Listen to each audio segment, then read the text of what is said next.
David and Dana, friendly, knowledgeable, responsive, caring. My name is Vic Gamble, and the circumstances were a rear-end collision at about 60 miles an hour. And there were 3 discs misaligned in my neck. I've seen David around in town. We used to eat at the same restaurant, but didn't have a personal relationship, just a, hey, how you doing?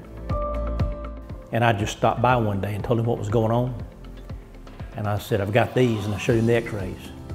And he said, I think I can help you. From the first visit, I knew David cared about my situation. It wasn't about business, it wasn't about money, it wasn't about winning or losing. He showed a genuine care through our discussions about life, things that he'd been through. And so I think, I don't know that you could get the same thing somewhere else, but I wouldn't want to try.